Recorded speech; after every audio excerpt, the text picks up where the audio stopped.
Good evening, everyone, and welcome to tonight's edition of the Pit Stop here, where we look at everything from round 9 of the GT3 Season 2 and round 2 of the Clio Cup. Well, it was a very interesting 2 rounds that we had. Unfortunately, I don't have Tom beside me. He is out fixing Farmer Giles' tractor, so you've just got me tonight, but all is not lost. At least we got plenty of penalties to look forward to. Only 3 in the GT3, but quite a few in the Clio Cup. I suppose that's one of the downfalls of sprint racing, and obviously everybody just goes hell for leather straight from the off, and you get lots of incidents. And yeah, I suppose it's one of them things that never really get away from sprint races, is that everyone thinks that you need to just go guns ho for from the off, but you still got a lot of time. So we'll see a lot of penalties today from the Clio Cup that are probably a little bit overzealous, shall we say, from some people's point of view, that we can look at it. But it's always good to have a look at the issues.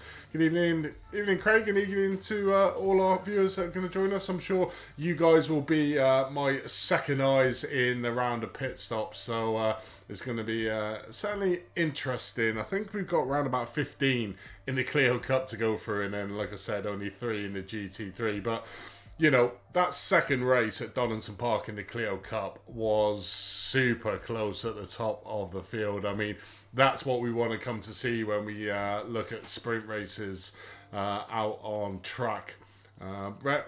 Round 1, yeah, there was incidents at the front end of the field in the Pro that put pay to that, and round 3, and we'll be looking at a few of the penalties in that one anyway. Overall, so it's going to be an interesting night of looking at penalties. But the Nürburgring GP, that was relatively it was relatively good nature. It was our second endurance race, our 2-hour special that we do. We got another one left at Bathurst coming up at the end of the season, round 12.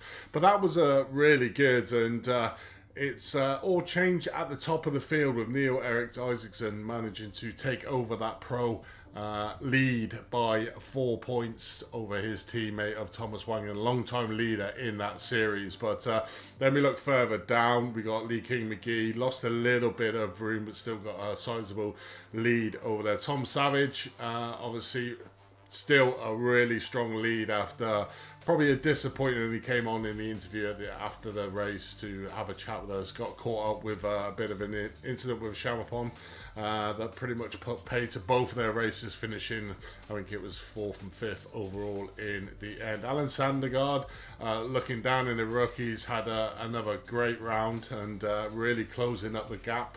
The gap in that rookie field between 1st and 4th place, where Alan Sandergaard is only 9 points, and second are equal, and second and third are equal, and 4th is only 1 point behind that. So certainly all to play for, and pretty much the majority of the championships, maybe apart from the AM, but certainly the 2nd, 3rd and 4th place in that field is super strong out on track. But less of me waffling on, and with the amount of protests we've actually got to get through, let's get out on track and let's start diving into them and see what we can come up with.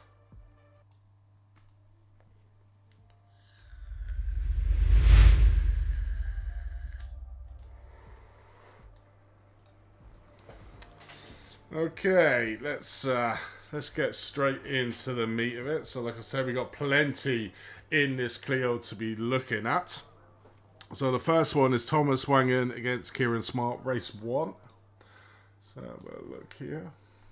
I'll try and see if I can get all your comments, guys, but doing quite a few things tonight, but I'm sure you'll post them in there. Race 1, lap 2. Thomas Wangen, where are you? There you are.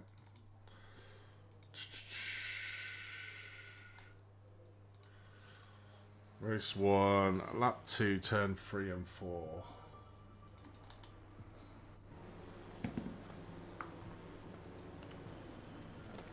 Rear chase.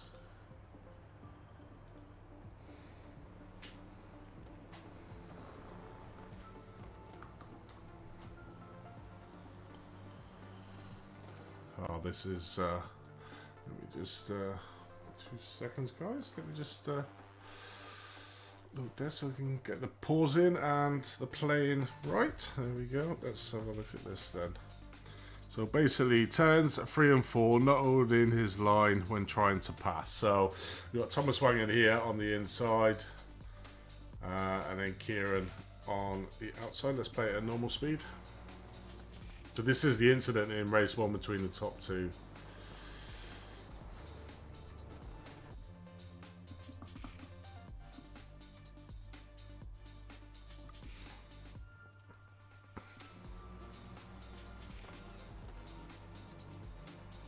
Good evening, AKM King.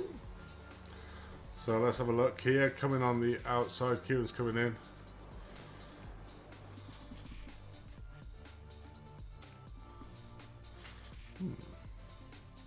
Oh. Let's go in the cockpit. Let's go in the roll bar, see what happens here.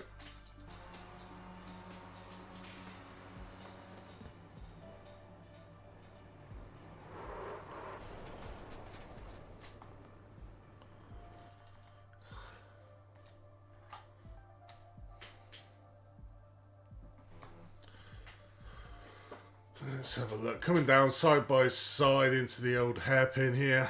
Donington. Always never a good idea going side by side into this corner, that's for sure. So Kieran is just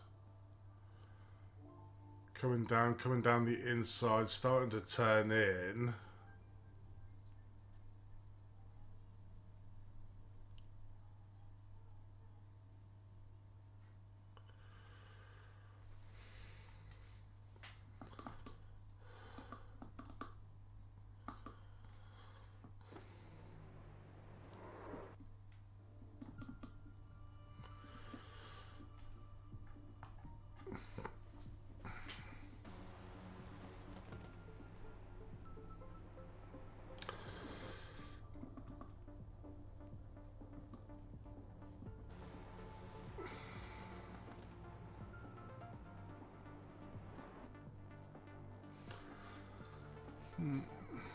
Good evening, guys.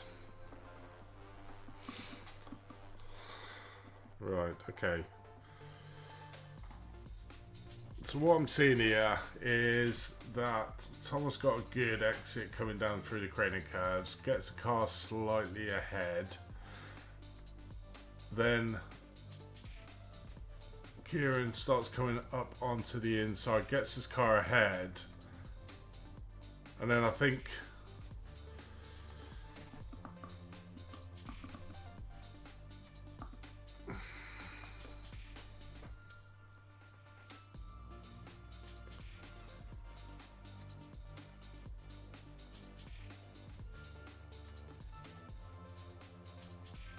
is he making that corner? I don't know.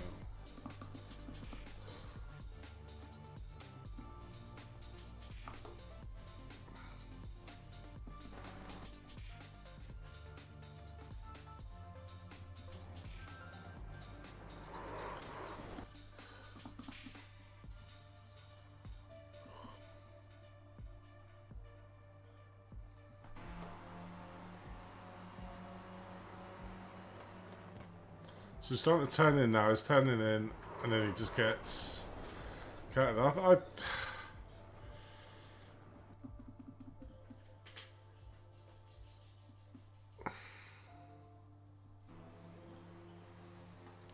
It is. I think it's. I mean, both of them are trying to turn in. Obviously. Oh, that is a. I mean, at this point, Thomas is ahead. So he probably thinks he has a line, and then Kieran's coming up onto the inside here. They both have the opportunity to turn. Obviously, Thomas is turning in when they're coming in, and then they just get contact. I think this one's probably down to a racing incident, because you can see here now Kieran's going in. He's not on the optimal line, but he's ahead now coming into the corner. I think it's caught Thomas out, and Thomas has gone through and.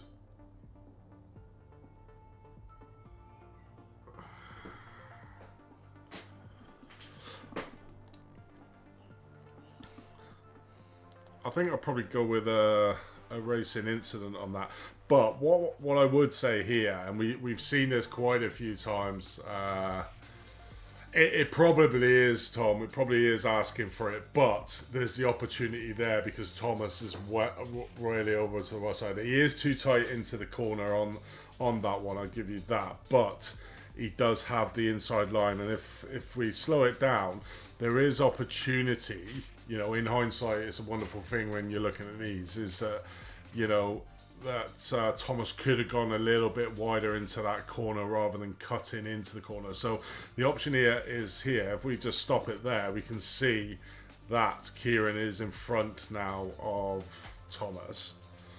So we carry on coming in, and Thomas is coming across. There is the opportunity to come out wide and come into the corner, but obviously there's a cut in there.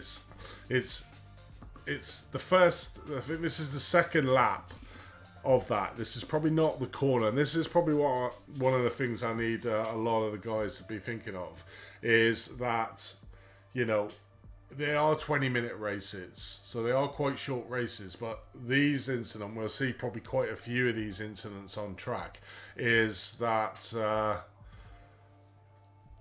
you know, there's no need to make these sort of aggressive moves on a corner because these cars have quite strong slipstreaming effect around the track, so has plenty of opportunity. It just obviously ruins your race and the person that's sort of hitting into the corner. So all I would say is in the future rounds, just pick your times where you're going to make that corner, because you can see his car starting to turn in now.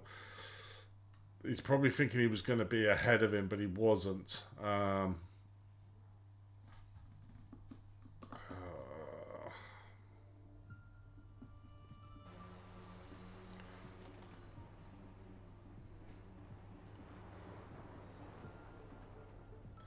going to put that one down as a racing incident, but we can look at that one. Racing incident. You know, the reason why I'm that is because both of them are turning. I think Kieran probably went a little bit too deep into that corner. Because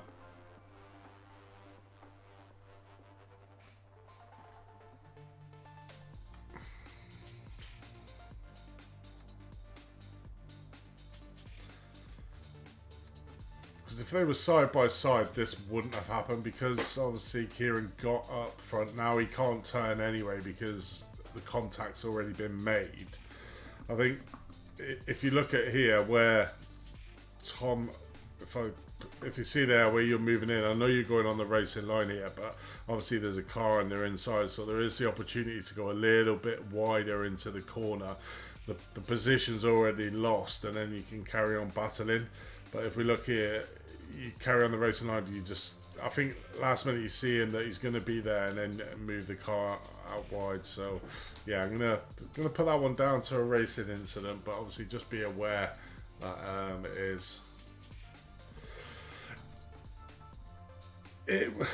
it's not quite a level car, because if you look back here, Paul, he's well ahead and he's coming up onto him, and then he's coming across.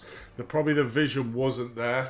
That's why I'm leaning towards a racing incident, is that obviously Kieran's come up the inside of him, and basically almost off-sighted him straight away.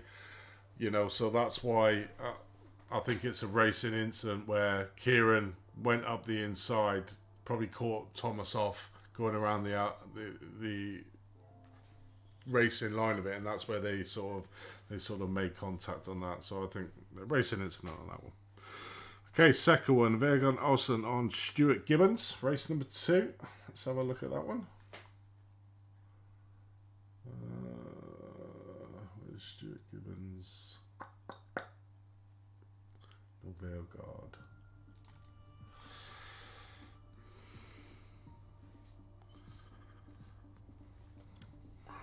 Race 2.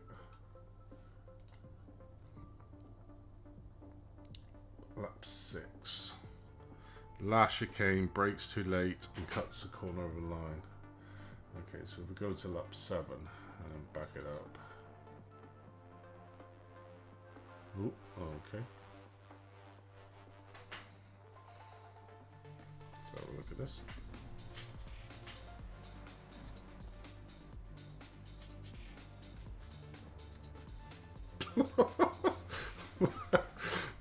That's an unorthodox line. I wonder if he got a penalty for that. Yeah, it's hard, Tom, when you're looking at that angle. He was starting to turn. You could see the car starting to turn in, but by that stage, that's when Thomas sort of touched the back end, which wasn't gonna turn around any more than that. So you would never have known if he had carried straight on and then hit in. But you can start to see his car turn when Thomas hit the back end of his car. If it was the other way round and Kieran came down and hit the back of Thomas's car and spun Thomas's off, that's definitely a penalty, because it's the back car is the one that's got the responsibility to do it. But coming into that corner, Thomas was ahead, then it switched over to Kieran, and then basically that's where it was.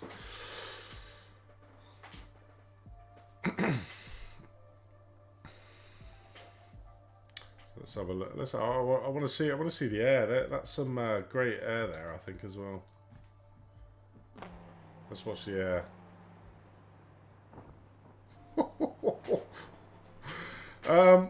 I'll tell you what, I will give it to Stuart though. If we watch here, when he's coming up, he does make a defensive move out of the way, or else he was going to go into the back. You can see there, and he turns on the inside and literally scaves the car. Was going to go into them and realised that he'd probably missed that corner there to go over the line. Did he give the position back? That would be my question. Let's have a look, see if he does or not.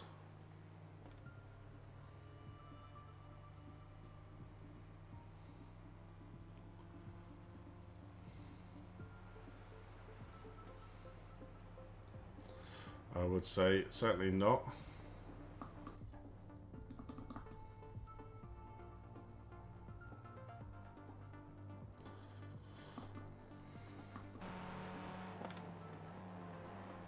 So obviously, Stuart, in this position, obviously you went in really deep on it, on the car there.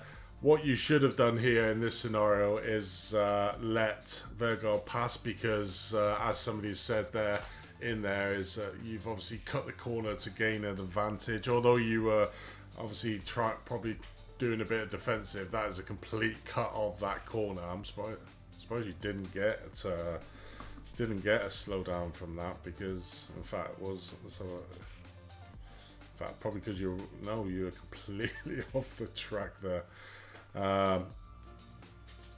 There would have been no action to this, obviously, apart from looking at this, if you had given the position back. But because you didn't, you gained a place by going completely off track.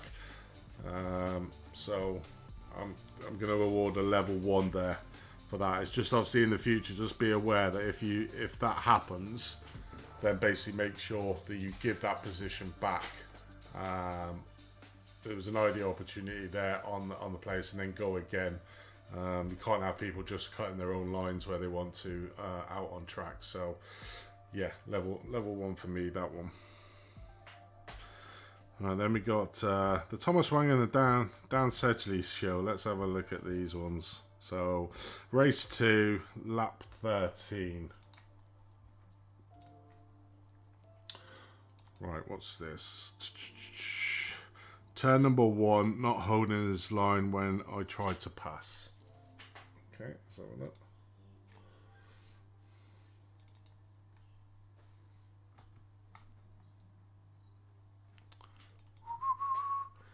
Okay, let's bring it back a bit here.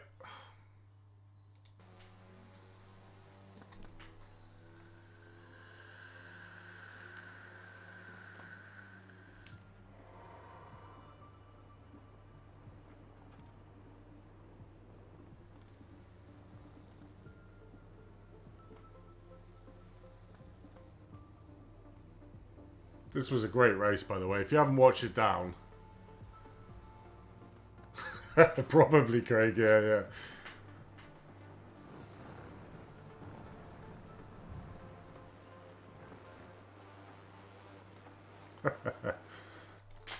Yeah, definitely. Right, okay, let's have a look at this one then. So what we're saying here is obviously Thomas Wangan the same. Dan said he didn't hold his line round turn number 1. I think the line is in and then out. So goes to the inside defensive, well within his rights too. Still got the car in front, still got the car in front. No, I think that's fair. I think that's a little bit of battling.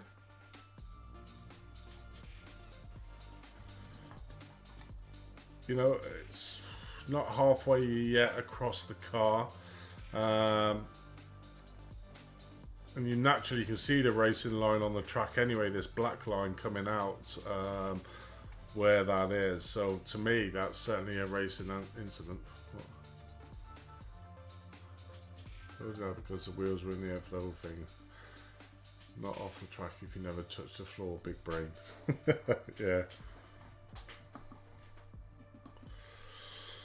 So, you know, it's coming up to turn 1. Obviously, Dan's being defensive, well within his rights to be. No, I don't think so. I don't think there's nothing wrong here. Comes down the inside, yeah. Thomas comes into the corner, not even quite alongside it. Daniel's going really close onto the inside. You can see the line here. And then he just comes out and tags him. No damage done in my eyes. Yeah, racing incident all day for that one.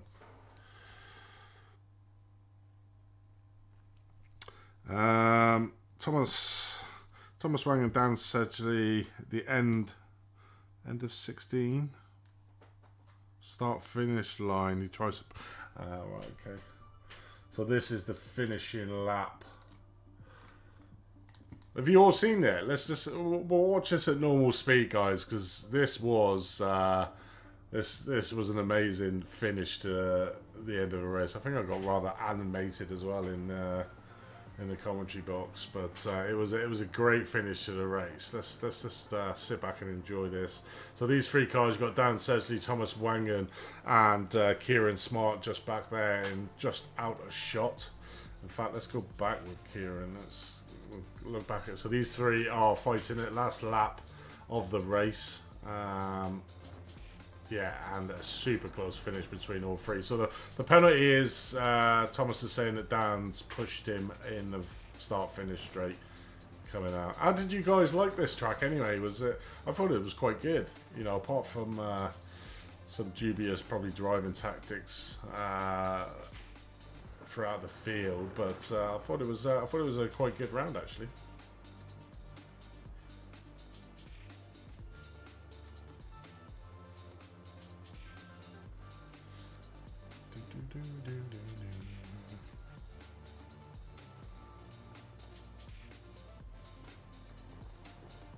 There we go. Kieran got the run on the 2 of them.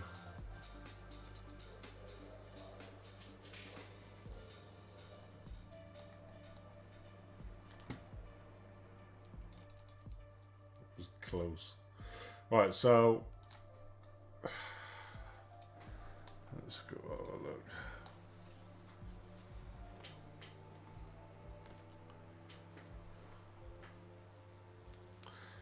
Yeah, I know that one.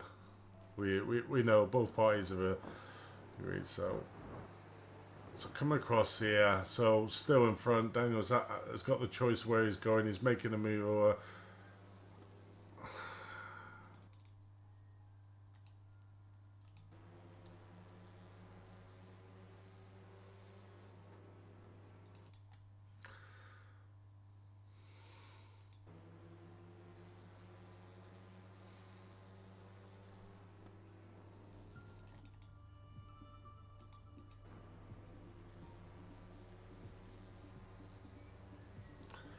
Don't see much wrong with that, to be honest.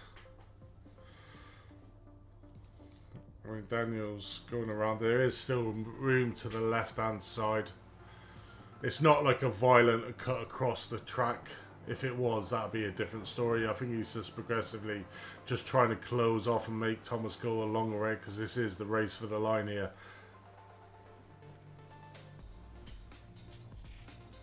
just trying to make Thomas go a little bit. If we slow it down, let's have a look.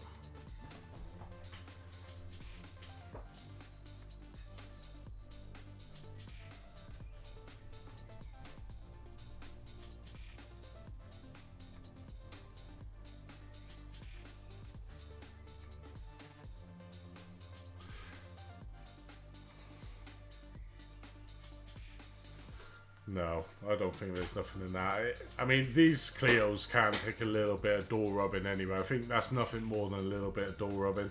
No,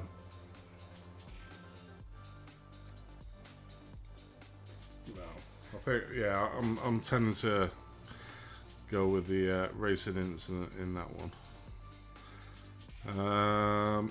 Thomas Wang with Dan Sedgley, race number 3-1. This is on there. Let's have a look.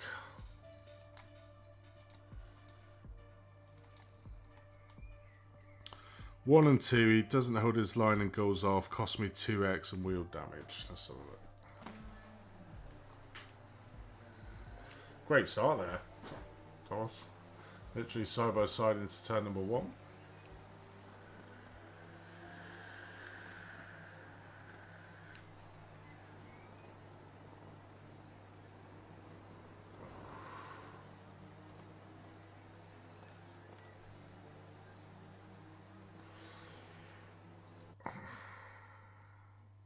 I did have a look at this one earlier, and it was this one's a really hard one because there's room on the outside, and obviously Thomas is pushing Dan as close as he can to the inside to try and get the run on the outside, which I know that's what the pros do. But then coming out at the exit of the corner, so this is fine going in. Coming around now, Dan's just trying to obviously come around, and I think it's tit for tat, if I remember rightly when I had a look at this earlier, and I couldn't find, and I believe there is a slight net code, only a slight, which obviously anything net code makes it twice as work. So if we go around here, we can see here. Not touching, coming around. Dan's now coming and moving out. There. Net code, they were going to hit, but then it makes it twice as bad. I think.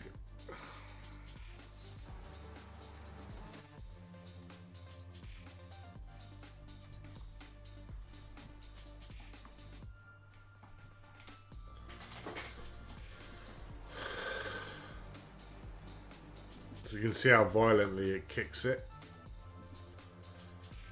If you play it at normal speed, just watch it when they come together. Almost like that. Then Dan's car comes across him. I'll put it at normal speed so you can see it. There, boom! You can, just that little jump.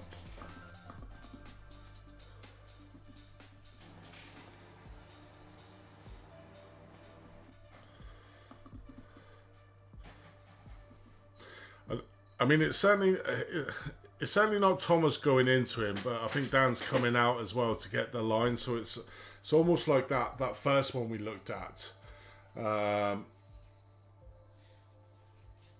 It's not,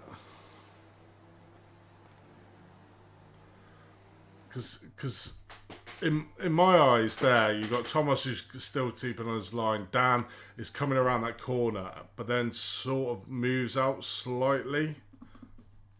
If you watch Dan Sedgley's car here, he comes round. So if I slow it down, you might be able to see it. So battling really hard here, no contact here, really good. Coming down to the crane of curves, takes the inside line down there. So coming across Tom, still the same gap in here. Slightly comes out and then comes across slightly, which causes the contact. But that's to me that's a racing incident because Thomas is going straight and Dan slightly comes out.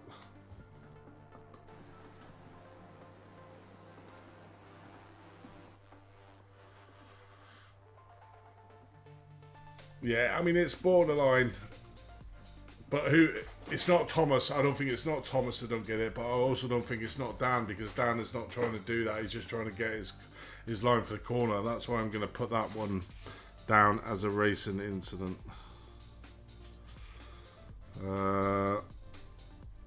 Dan Sedgley on Thomas Wangan, lap 13, race 2. Turn number 1. No room on the outside. Oh, it helps if I go with Daniel. We're in race 2 here? No.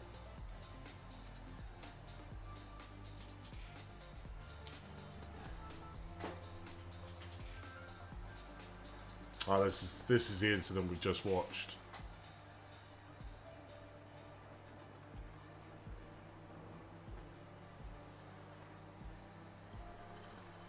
Yeah, we've already reviewed this one.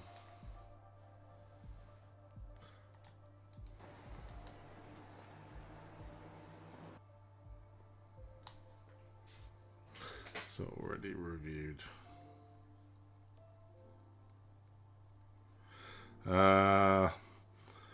Okay, obviously, and then we had the incident on voice chat.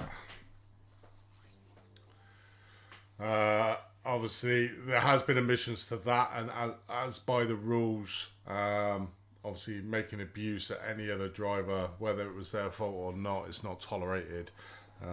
So that one is a level 3. Level 3 penalty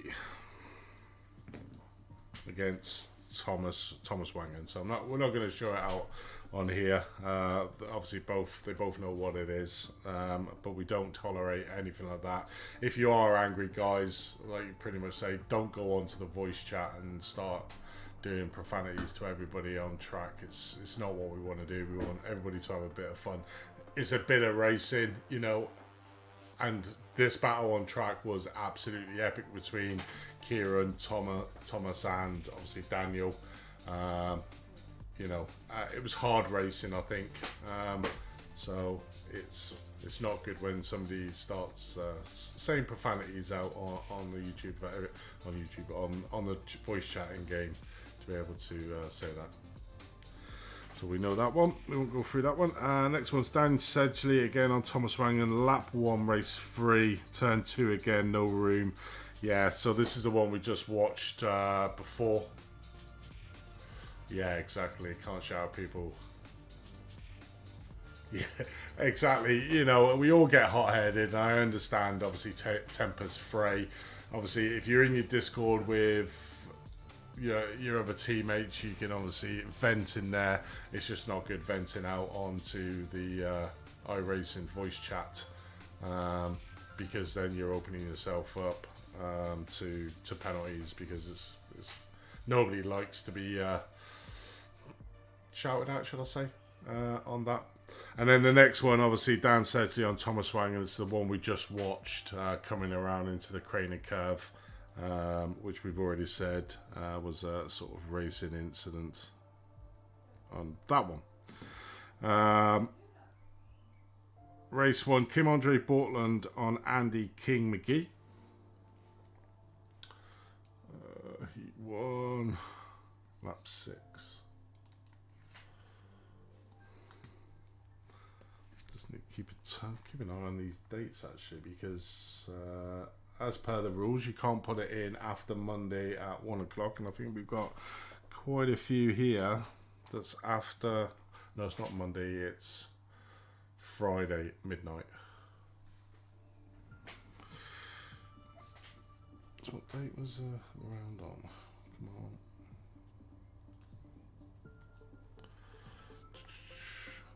Let's have a look at the options here.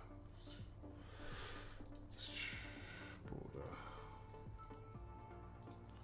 So what date was the... So it was on the 25th, so you had until midnight the 26th, and I've got quite a few. In fact, Alex Patricio, you put all yours in on the Saturday. I just need to double check the rules, but I think you only get till midnight on the Friday night. So unfortunately, I think yours are all void, but we can have a look at them because it's good education for everybody else. Right, okay, so where are we? Kim Andre Borkland.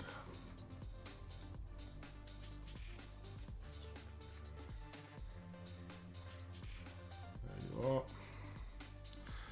Andy Kim, lap 6, race 1. Fights me down to the old hairpin.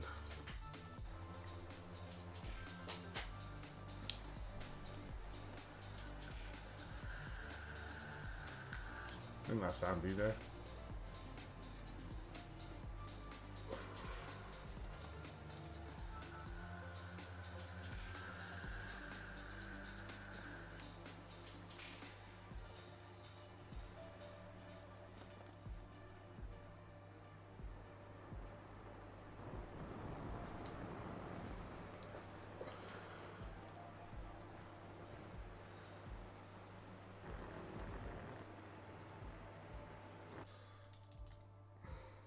Is he getting lapped?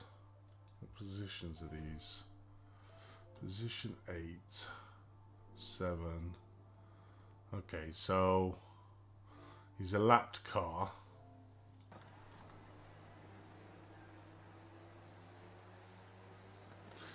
Staying well off the racing line.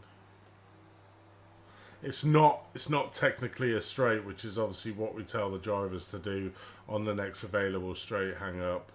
But he stayed well off the racing line. There was opportunity to obviously get up the inside in my eyes. He got past him here. Backs out. Obviously this little slide here obviously enabled. Who was that from Rock Racing? Let's have a look at from in behind.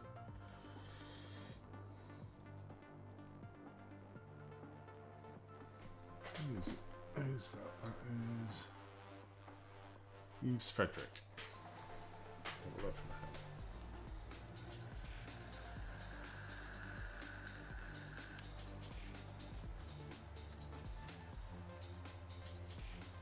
Alright, okay, if it says that, then they are okay.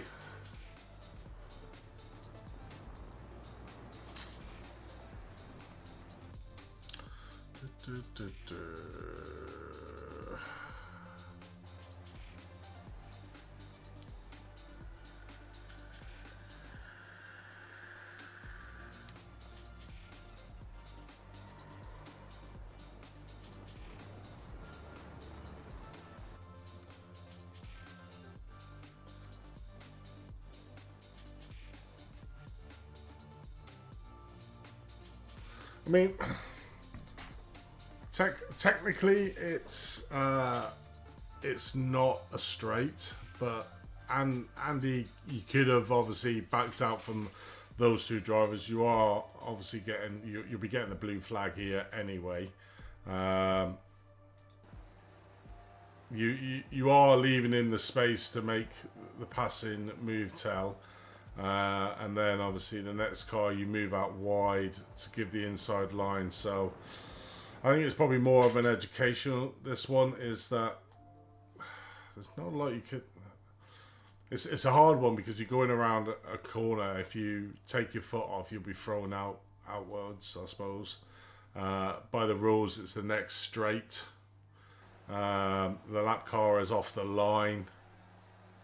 Giving the opportunity for the two cars behind to make the pass and move done.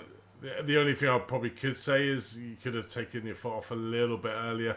You go out wide here into that turn, which obviously gives ease the road. There's no penalty there in my eyes. It's probably, you know, in hindsight, could you have let him have the corner here when you were side by side? Just let your foot off the gas to let him through onto the standard race line for the old hairpin. As you can see, it's just this corner here. I mean, you give him the entrance into there. There's an opportunity to come across, but he's probably just not on his ideal line.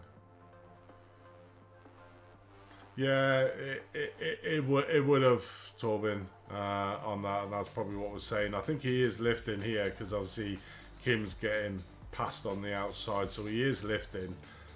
maybe just not that enough, but it's not a straight, it's a corner.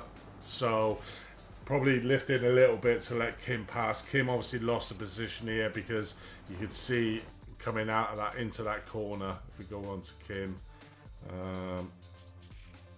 we can sort of see him slide around this corner in the old hairpin. Does well to save it. You can see there the back end kicks out a little bit, which then gives Ease the opportunity. They're in the same class. 282. Oh, they're not even in the same class. So Kim is a pro, and then Eves is an AM. So they are 2 different classes here as well. So Kim wouldn't have lost any points anyway in the championship overall. Just maybe Andy could have lifted a little bit earlier. Then yeah, it's hard on that call. That's why we say, you know, on the straight, like if you're on a straight and you ease off, then there's an easy opportunity for the card to get past you. When you're going around the corner, there's that, you know, that ambiguity of the car behind this one. So yeah, I would say it's racing incident, but you know, it's a hard one to call, guys. I understand that when you're getting blue flagged, you're going down the crane of curves, not the easiest one to just get out of the way of, because they're long sweeping corners. But I think what he does do well there, which is a good thing to illustrate, is that he's well off the racing line, giving the opportunity for the faster cars to come behind there. The only bit I maybe have said that he could let off a little bit coming into the old hairpin, but like Craig is saying, you've got a car behind you that basically could impede it, but if he had slowed down to let Kim pass. So it's a 50-50 call, but I think the majority of that was really well executed by Andy. He gave the opportunity for the faster cars to go past him down through the crane of curves, and on the exit of the old hairpin, both of them had got past him safely, although Kim had a little bit of a moment coming into the sort of old hairpin there. Next one is Paul Joseph Clist on Alex Patricio, race number 2. Race number 2.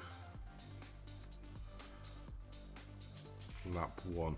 So the amount of lap 1 issues we've got, I mean, one of the good things that I was toying with, and obviously it'd be good to get your thingy setting on, I don't think we need it on the longer endurance races. So the longer endurance races, everyone's a little bit more calmer at the start. If it's the hour and 10, like the GT3, hour and 10, 2 hours, everyone's a little bit more calmer when it comes to it. But these sprint races, I think they're always plagued with first couple of lap issues where everybody's just trying to get the maximum amount of positions. Now, when we were over in Apex, when I was over there, obviously lap 1, we had double penalties to sort of emphasize to the drivers, you know, don't make any stupid mistakes on lap 1.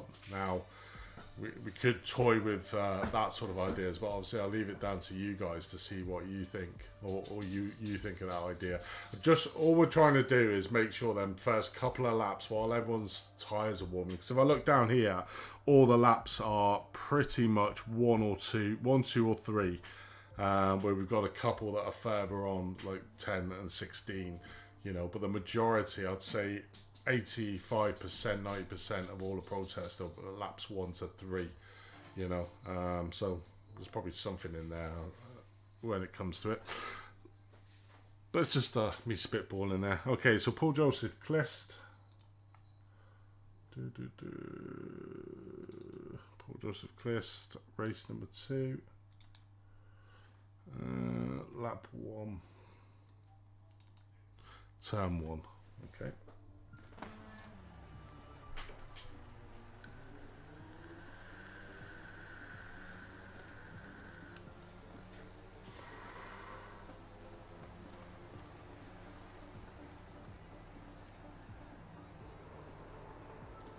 So this is exactly probably what I'm meaning here. You know, so lap 1, we've got nearly 3 card wide going in to turn number 1, and if we look back here, we got Alex just back here at the back of the group. Now let's just come back here, just watch what happens here. Let's have a look.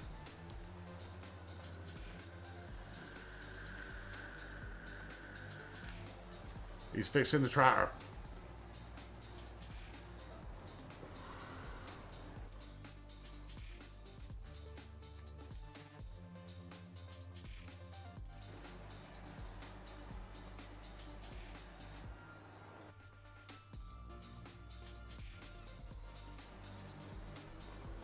I think there is room there on the inside. I think that's Eves there, and then Eves comes around and cuts it up, so he can't do a lot. You can see him slowing down. Does he actually put his brakes on?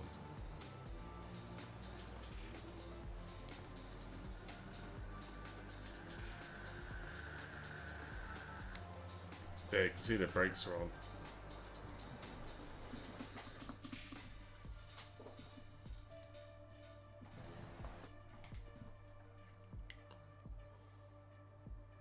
But it's about a car's length back from this battle. The two in front are looking at him. There's a slight contact, a little bit of contact there between the sim racing, and then comes across. Now you're almost making it 4 wide into turn number 1 on the first lap where the tires are cold. This is just asking for trouble, and this is what I'm sort of on about. Yeah, I know we're trying to get the maximum sort of positions and to where we're at, but pretty much, I mean, the cause and effect of this, we can watch it now, is 2 drivers get taken out of that corner, and that puts paid to the race. But it doesn't. It puts the start of the race, I suppose, the pay.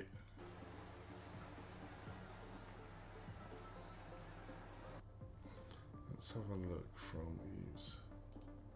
Is that Eves? Yes, Eves.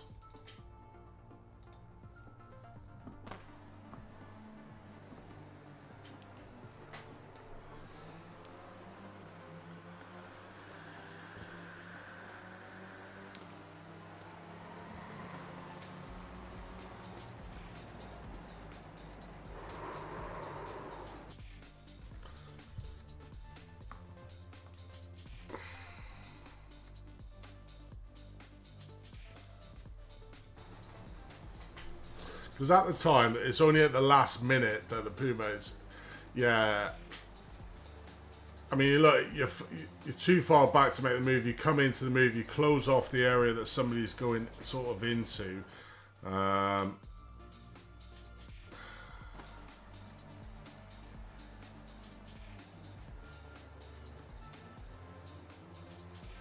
mean, lap 1, your tyres are going to be cold. You can't get a stopping distance out on track.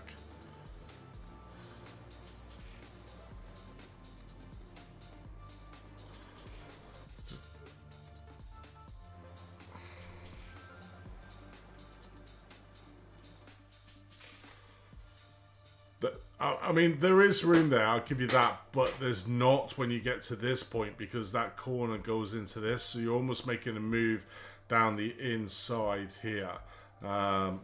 It's less an optimal move on the opening lap. It's much better to follow that corner round. With these 2 door banging, you probably would have had the opportunity to make the move, but because you made that move, hit the back of Eves, which then cannoned into Paul, which basically took both of the drivers off the track. Now, if you weren't there, that incident wouldn't have happened, because Eves would have got back. And I think the problem I've got with that, and this is the difference between the first one and the worst one. This is how you don't win a race in the first. It is that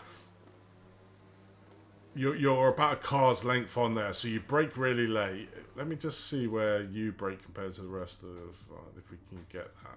Let's just have a look. Play it. As soon as one of these 2 puts their brakes on, let's have a look.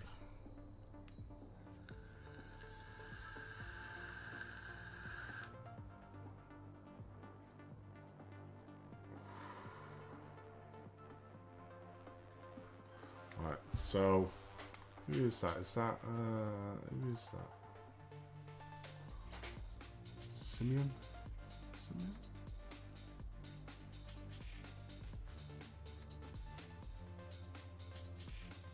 No, that was Kim Andre Boatland.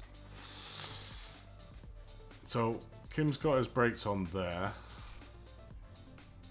Then there. When do you put yours on? That's relatively close.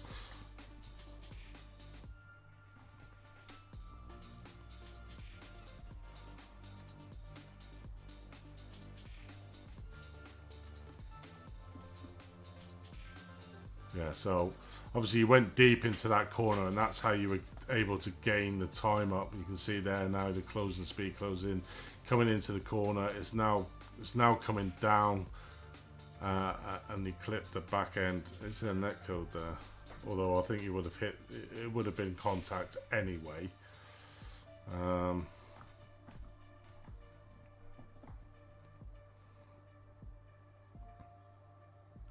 bloody hell! Okay.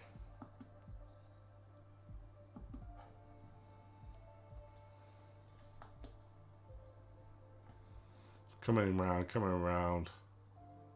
Bang! Whoa! That's a big old net code. Bloody 8 net codes, because it makes it twice as hard. Because it's always it is the responsibility of the car behind, but this doesn't help either.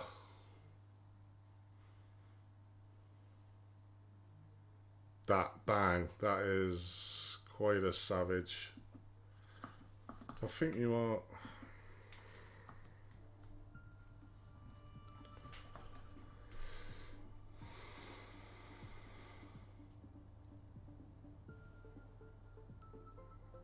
I think you would have hit him anyway, but that net code does make it really bad.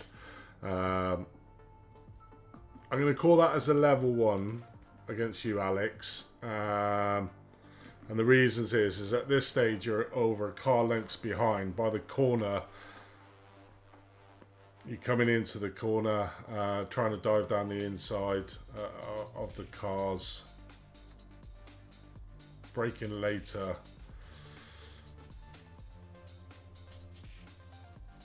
Which causes that knock-on effect.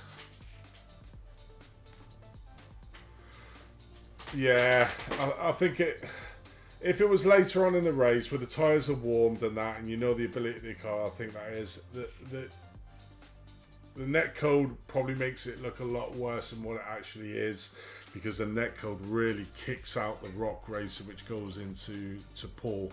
But the contact would have been there anyway. You can sort of see here, there's no way that you're going to get that car. It was going to happen anyway, but the net code obviously did occur on that one, so I'm going to go with a level 1 on that one. Okay, next one is Paul Joseph Clearston, Andy King McGee, race number 3.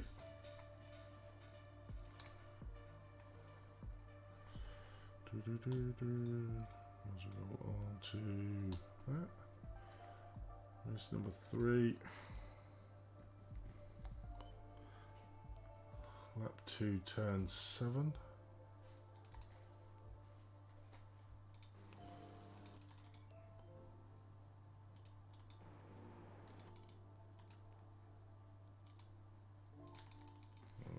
Okay. Let's have a look at this one then.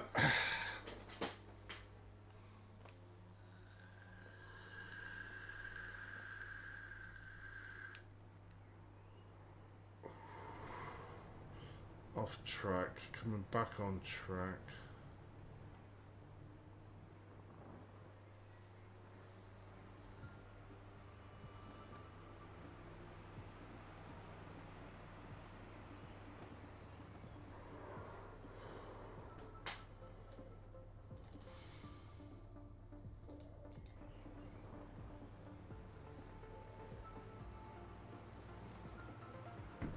Well, normally this would be a level 2 all day, but I'm looking at the mitigating seconds.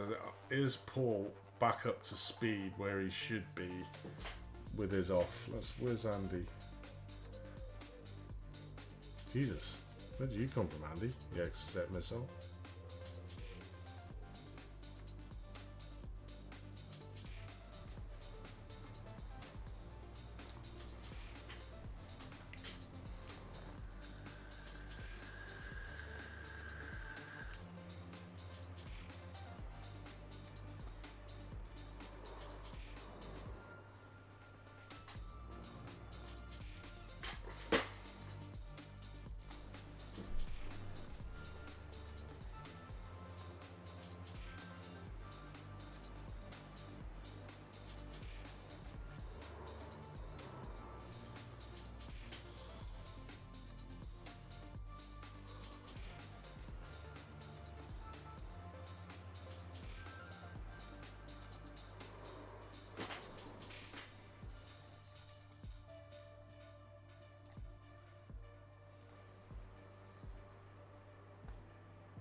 Yeah, give me some difficult ones today, guys. Jesus.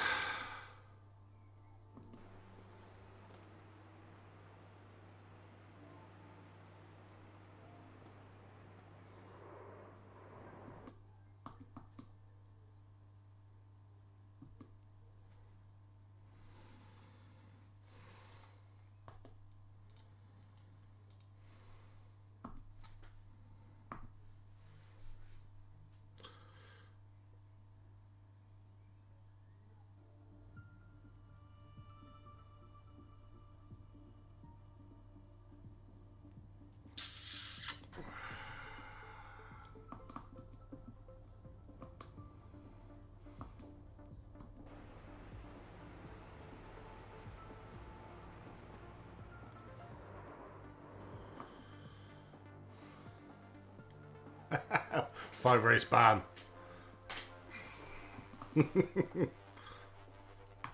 I always say here, it's always the responsibility of the card behind to look at it. But for me, the mitigating bit is obviously PJC came off track, so we'll be going a lot slower.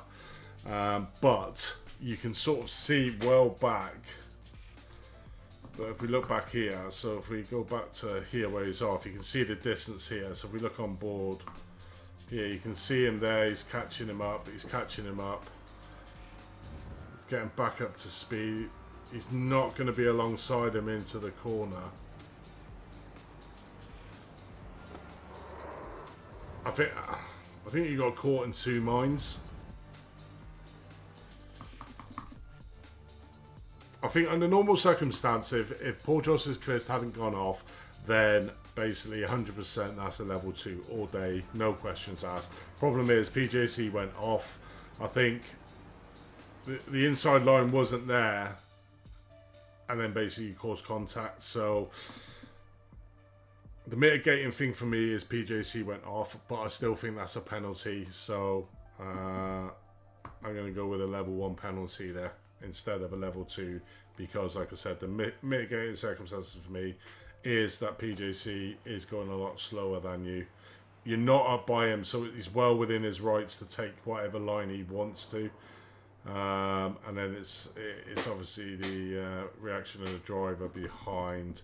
But I suppose on the other side is that, you know, from an educational point of view, you can see he's going a lot slower. But that is, I mean, I don't even know if you're going to stop there. But 5 race ban. Boo. Andy, yeah, you know you did wrong there, mate. I've downgraded it from a 2 to 1 because of the speed difference between the two cars. That PJC wouldn't have been up to full racing speed there, so probably caught you out and put you in a bit of indecisive around here. But back here, you knew that you were catching him on that. You're a pro, he's an am. There was no need to make that move, and this is what I'm sort of saying, guys, as well. This is an am driver and this is a pro driver. So basically, they're not fighting for position out on track, and you can see there Andy's quite a far way off. I mean, is the next car up a pro? Yes, it is. So the next car up's a pro. I know he's trying to catch it, but it's always that thing. We just took the same one. Yeah. Okay, that's that one.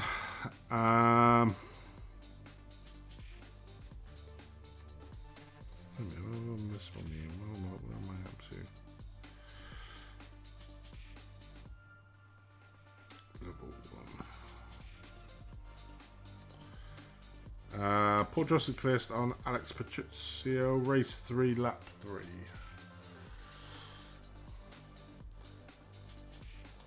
It's like the arc, isn't it? It's like 3 by 3. My dad's a rookie. Yeah. He's coming on well. Coming on well, his old pops.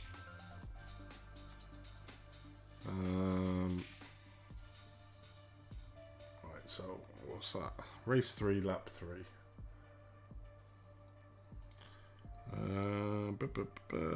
Pushed into the back with an overtake, but having contact made me off track into turn 1.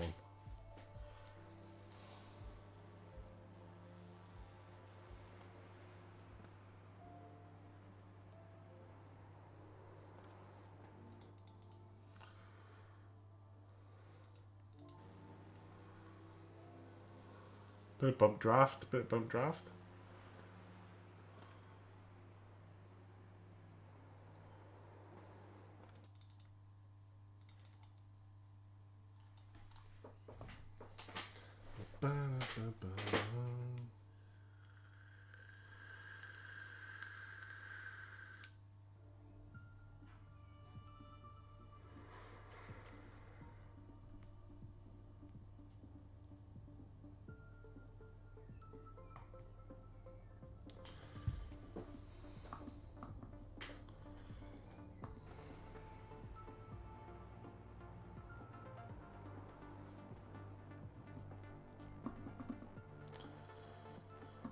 To me, again, this is a racing incident, I think. And we're going into the corner here. Alex has a great move coming up onto the inside. Paul, you almost go into the side of Alex, which puts your car off balance. There was room further out to make the passing move. You turn almost like door bang. I don't know if there's, again, is it net code or is that?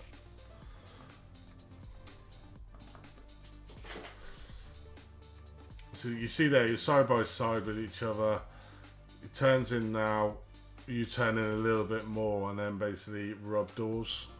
I think there's a bit of net code in that as well, which doesn't help. Can we move across?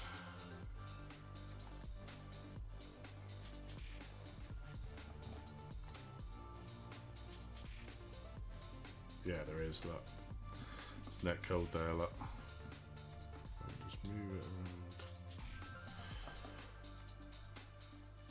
around. Not touch there, banged off, and that pushes your back end out. Let's push you offline.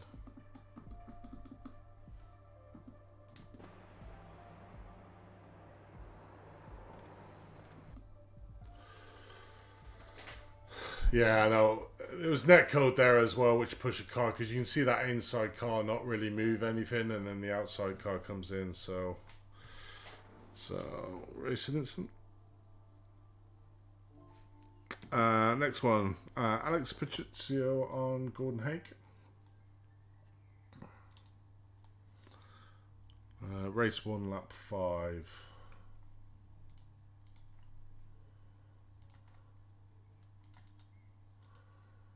Lap 5.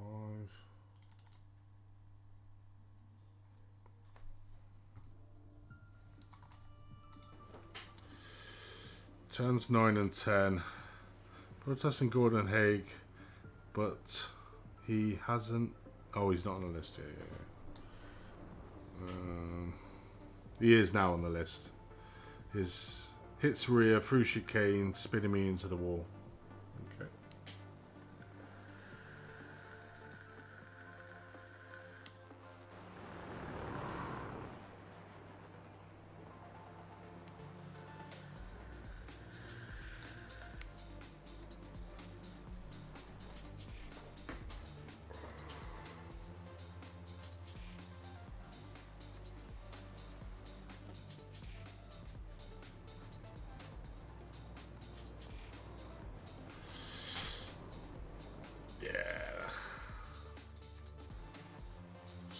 Look.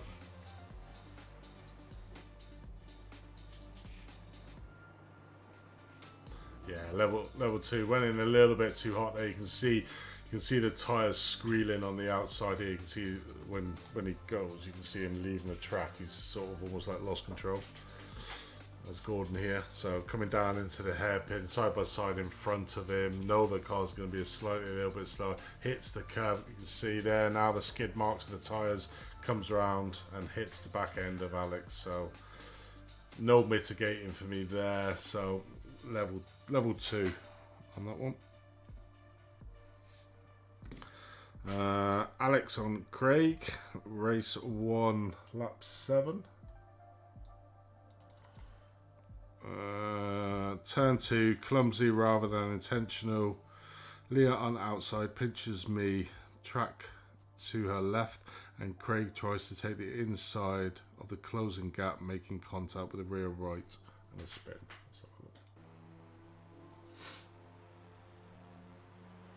Lap 7, race 1,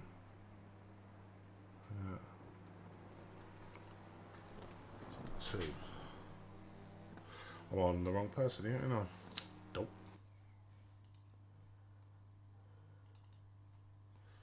That's better.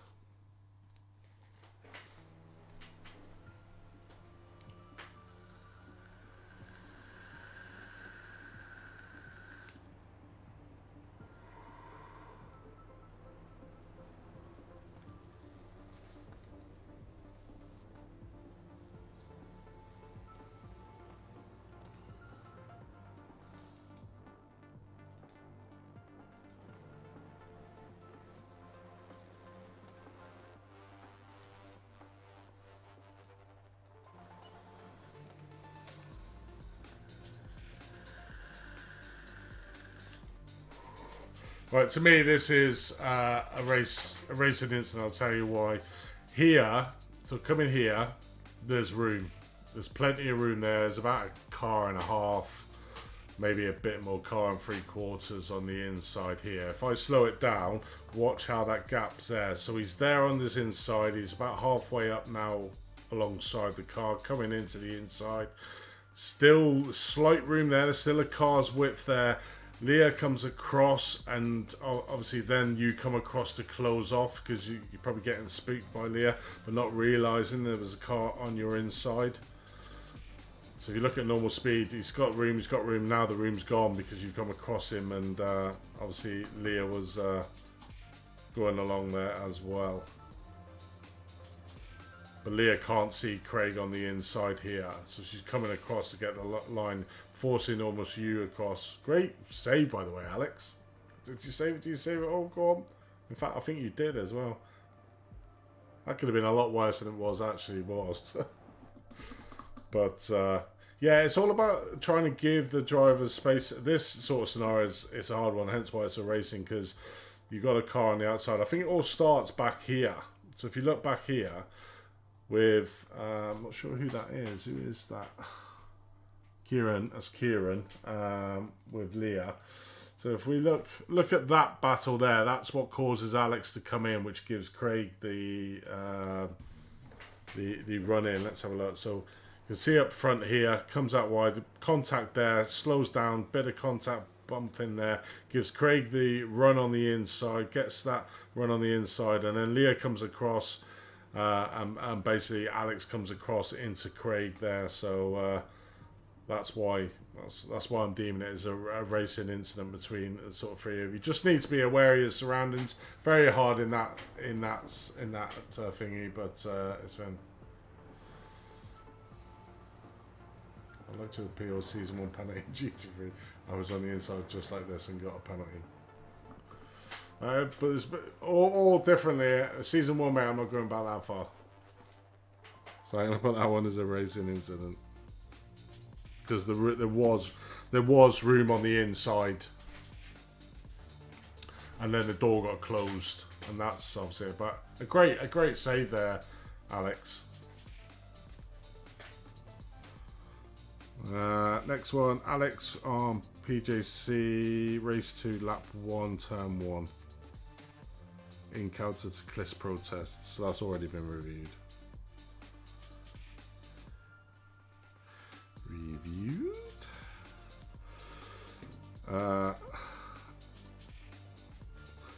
Alex on Gordon Haig again. Just put that down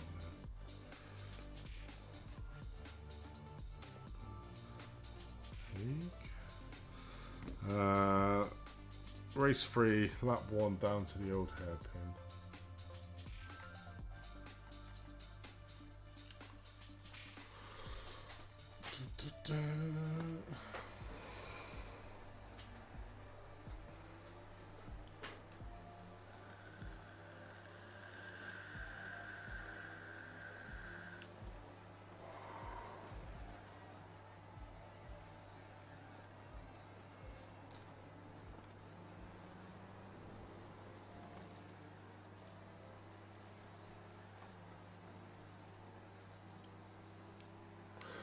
This is this the incident where Daniel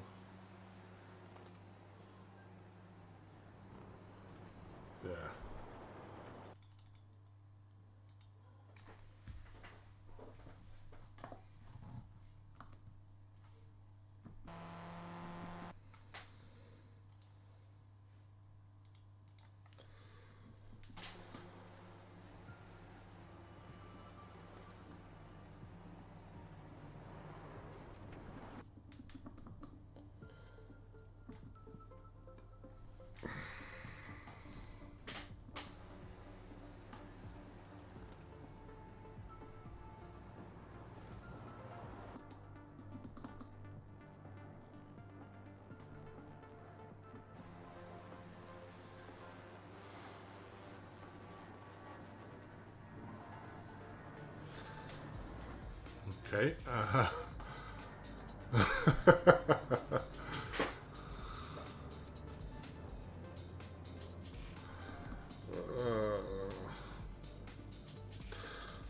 Right, so this is all like a prime thing of where I was saying at the start. You know, it's lap one. The brakes are cold. It's like any other car in iRacing with a new tire model. Is that you gotta give that extra couple of meters for when you're braking. I think Gordon's braking at his usual mark here, because if I slow it down, you can see the distance here again.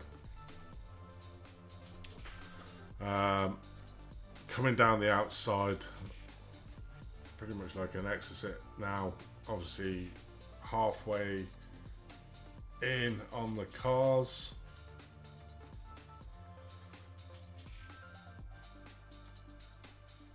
And then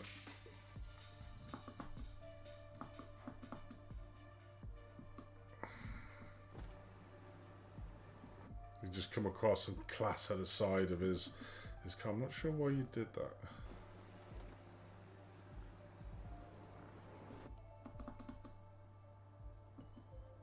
Would he been able to see? Would he been able to see Daniel Sedgley out on the side? Where are you, Daniel? There you are. Over there, look.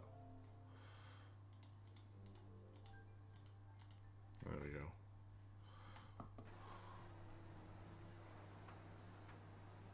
No.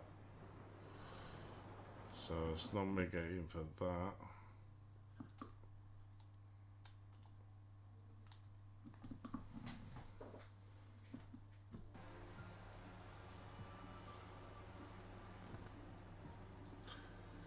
So it's the side of the car, it's not rear-ended going into the corner, so pretty much what I gave you, Alex, I'm going to give to Thingy at level 1 for hitting you into the side, into a corner. Probably went a bit too deep into the corner. If you carried on straight as well, Gordon, you would have made that corner, you both would have. So I'm not sure why the turning was there, to be honest. You turned in there. That's far too early for the corner. Certainly when you got a car in front of you as well. In car, his rear slides out on brakes.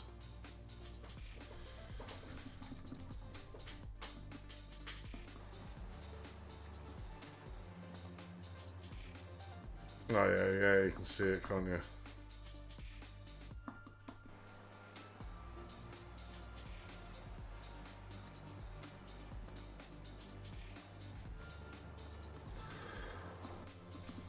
Yeah, no, I'm not going to give that as a level 2 because you're going on far too hot there on the first lap. If it was second or third, that wouldn't have happened. And you obviously took off 2 cars there as well. So yeah, I'm gonna go with a level 2 on that one.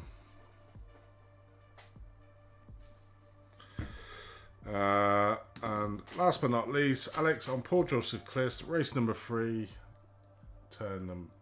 lap 3, turn 1. Oh, is this the one we watched earlier?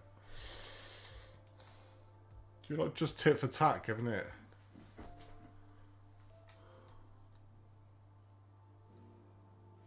Congrass needs a penalty for rejoin. No, he wasn't.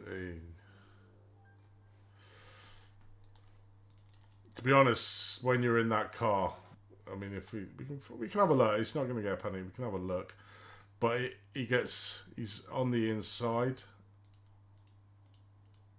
Let's watch. So he's trying to slow down. Look where he gets hit. Boom! He's not even on the track when he gets hit. So he's not even on the track there. So Daniel was an innocent bystander in that. There you go. We will have a look at these things. Oh, where's Alex? There's Alex. Race 3. Lap number 3. Turn 1. I think it's the one we just watched.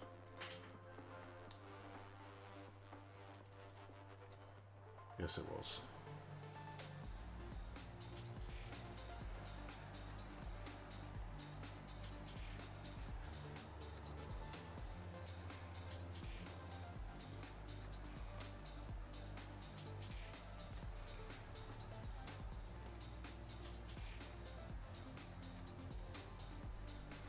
Yeah. So like we've already said on this, there is net code involved in this. I think Paul probably turned in a little bit too early. No damage on your card because it was a net code. If we look here, coming round, coming up quite close. There was room on the left there. There was net code there, kicks out, and carry on. So we've already reviewed this one. So racing incident. Okay, so I'm just looking down, obviously, the penalty they were giving, guys. He would have hit the house and carry on going. Ah, you're there, Gordon. What happened in that corner there, Gordon? How come you went in like an exocet in the first lap? Yeah, so the big thing to take away, guys, is that first lap is crucial. I understand it's a sprint race, and everybody wants to gain maximum positions on the first lap because it's a really good opportunity. But you've really got to pick and choose where you make your passing moves and try to make it as clear and obvious. We saw a couple of the ones there where there's opportunity for room in there, but also cars battling around. You need to be aware of your surroundings. Make sure you got your side mirrors on so you can see the cars coming up your inside on that. So we had a couple of occasions there where cars were up on the inside, you were battling with somebody on your outside, and then basically just got it off. What would be good is let's just have a look, and we can have a look at it, although no penalties will come of it. But let's have a look at where's the blimp? Let's see if we can get if the blimp's any good. Yeah. Let's just have a look at this first lap here, guys, coming around when we're looking at the cars. Starts were really good coming down here into the first corner. Like I said, a lot of cars trying to jostle for a lot of positions here. And what you've got to bear in mind is the people are going to be at different speeds when we're coming in. So you just got to be aware of that coming in. So relatively safe corner there in the first heat. It always seems to be the way. And as you go along, the racing gets more and more aggressive. So you can see down here coming into the old airpin, we've got a 2x2 wide here, but both drivers get through. Looking further back, it was a pretty clean race that first one on the first lap. No real major incidents coming up. Turn number 7. So pretty much relatively a good opening couple of corners there. You can appeal that, Gordon. That's fine. That's well within your thing. Is that, to anybody that's been given a penalty, guys, is that yeah, if you feel it's a bit too harsh, put in the reasons why, and it obviously gets viewed by completely independent to the league. So a couple of drivers check and basically see where they're at on that. So yeah, it's a relatively good opening lap. So that was heat number 1. Now let's have a look at the consolidation lap here, the second heat. So this is where it starts getting a little bit more aggressive, and you can sort of see the difference of where we're at. So this is the incident we watched earlier on. 4 wide near enough coming into the first corner. That's just crazy, guys. You know, and you can see it's having a knock-on effect further down the field. It's just carnage. And then we've obviously got coming down here into the old hairpin.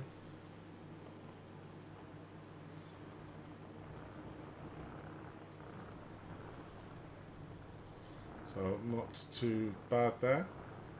It's mainly that first corner, don't you?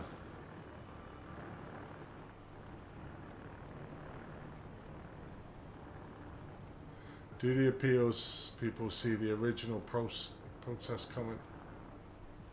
Well, this is the original, mate. So you're all seeing why I've given what I've given. So this is the original protest comments here. So that's there. So you can sort of see there, guys, that then we're getting into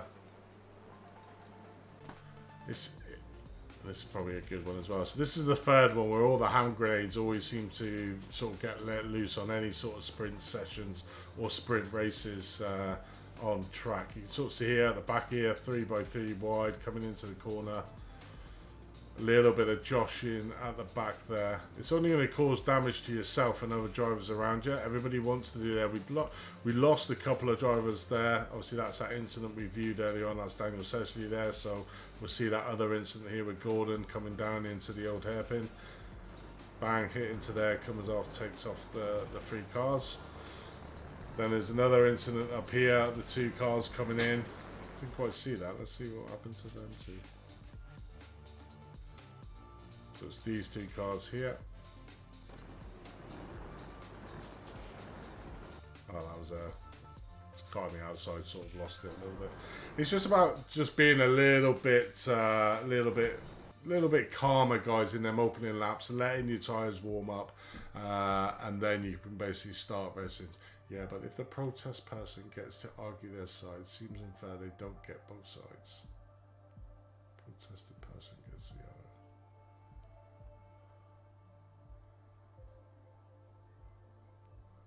Which is one? Oh, you mean the person who's? You mean the person? Yeah, it will be interesting. On. You mean the person who's put the protest in, Tom? Is that what you're on about?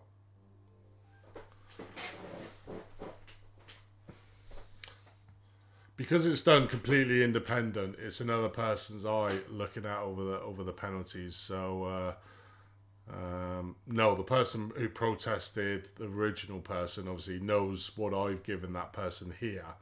Then if they want to appeal it, the person who's getting the protest against it basically appeals it to a judicial judging panel that will look at it to say, yeah, that is justified, or no, it should be downgraded, or even that I was too lenient and it should be a lot harsher. So it can go either way on the penalties, but then the penalty is obviously revised with a reason put into the penalty box.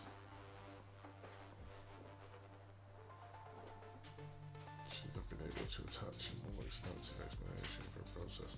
Well, I mean, obviously the protests are in the protest sheets, and I can see it, and then basically there's nothing like seeing it straight away. You can obviously make your judgment from that, and obviously you guys are along with me anyway to see where we're at. It's a bit harder when it's just me. I haven't got Tom to bounce off, and we can come up with it. So, you know, hopefully you're all happy to a degree of where we're at. Okay, so that is the Clios. We got the next round at Alton. And yeah, that is certainly going to be an interesting one at Island Bend on the historic. So that's pretty much halfway down the first long straight before you get to what would be turn number 4 before Shell Oil. So obviously the hairpin there.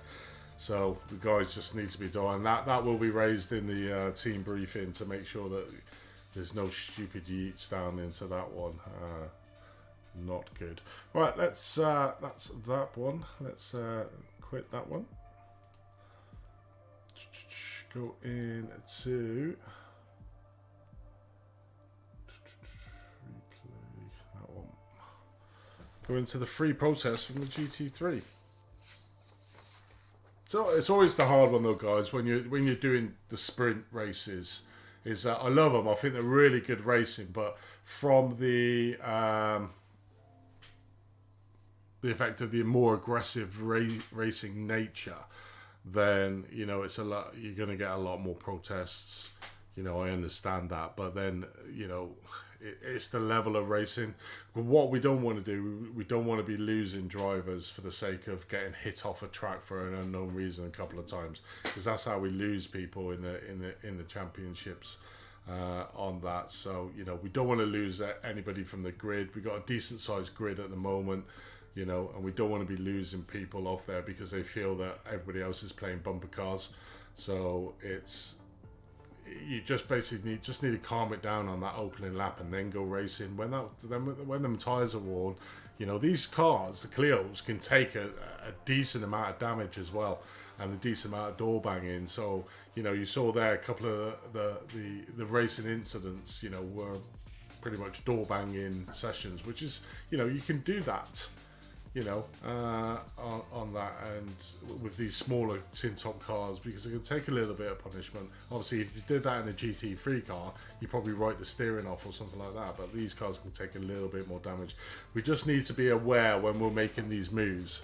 You know, this is why we do this podcast, the pit stop, is to, one, obviously look at the penalties, see you guys, see how we got to the decision of the penalty level, but then also for everybody else to look at them, see the mistakes that other drivers are making, and saying, well, okay, yeah, but I probably did that a lap earlier, and I'll take heed of that, just take it a little bit further back off, and finish. So, you know, it's not only looking at the penalties, but it's also educational for the team. Why is this not loaded?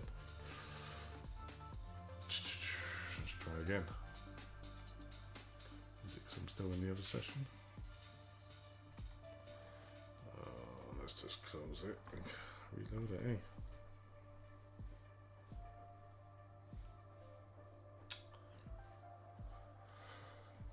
Is that you, Kieran, from Track Scotland? Is that you, Kieran? Is it?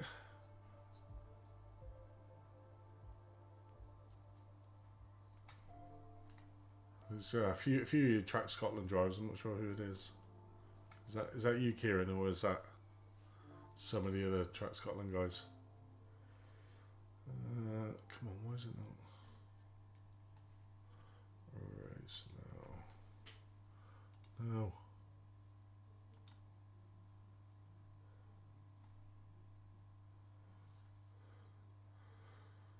Ah, it's Adam.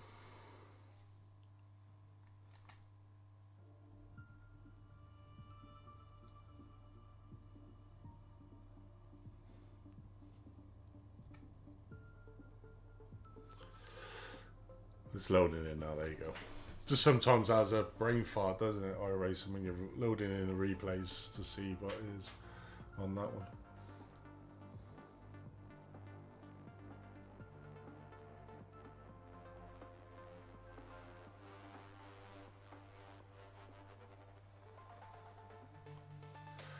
I have to change that name. So that green is hard to read, isn't it? Who the driver is on the stream. Very strange.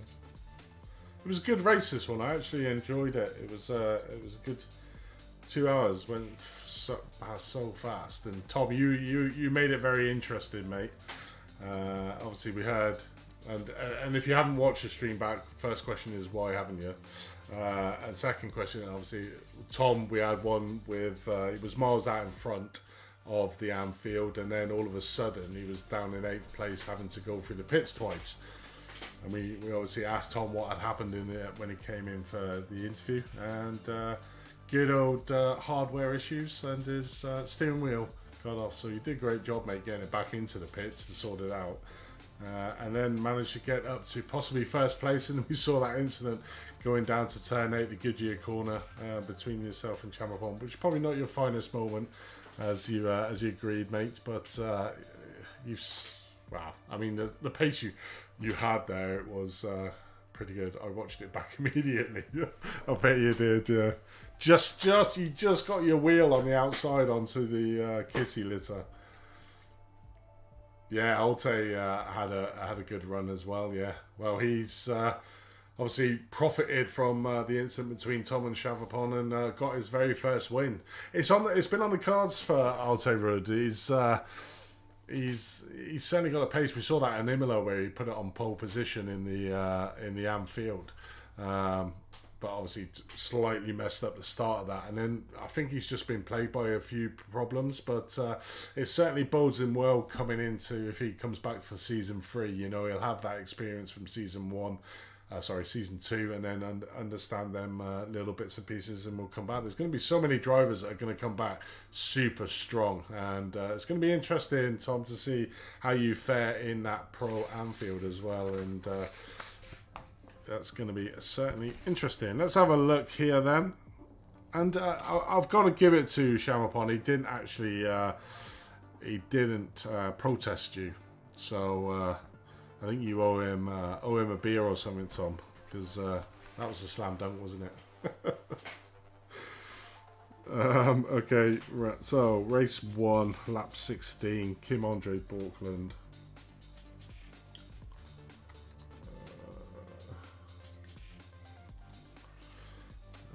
against Casper. What have you been up to, Casper? Lap 16.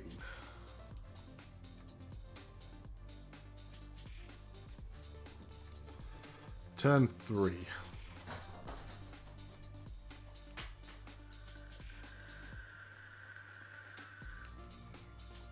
This annoys me as well. The sound keeps disconnecting.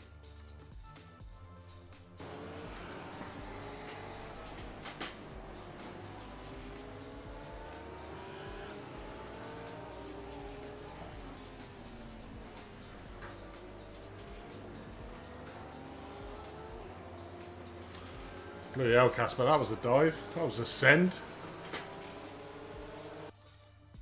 But, and fair play to Kim here. He basically could have closed that door on you and would have hit into the back, but he gave the opportunity there. To my eyes, that's a good move, because the problem is that Kim gave you that opportunity to go up this inside. So if we look from Kim... Oh. Let's just go far chase here. There's Casper behind. Really hard corner on this track. I hate this corner. These two sets of corner, turns 2 and 3. This next one, if you're going a little bit too fast, you do what Kim does here. Goes out wide, where obviously Casper dives down the insides, gets the opportunity of the undercut, and a great move in my eyes. So yeah, absolutely nothing wrong with that. If I'd not opened up my steering, no, you wouldn't. No, yeah, I understand where you're saying you open up the steering, but you look here.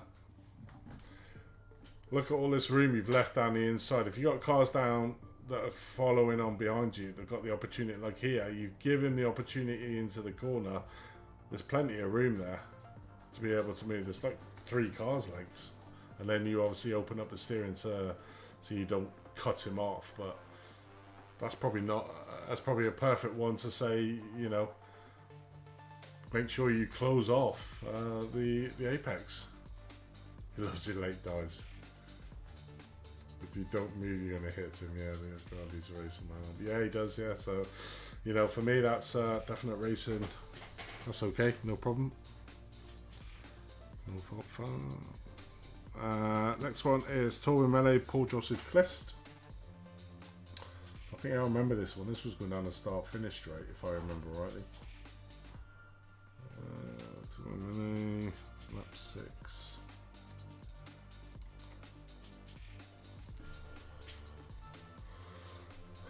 Oh, bloody hell.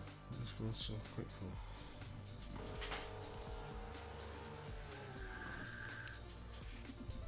for. Right, so this is another classic one. Just... I won't say anything here, Torben, but watch how the track, when it comes down here, how quickly it cuts away.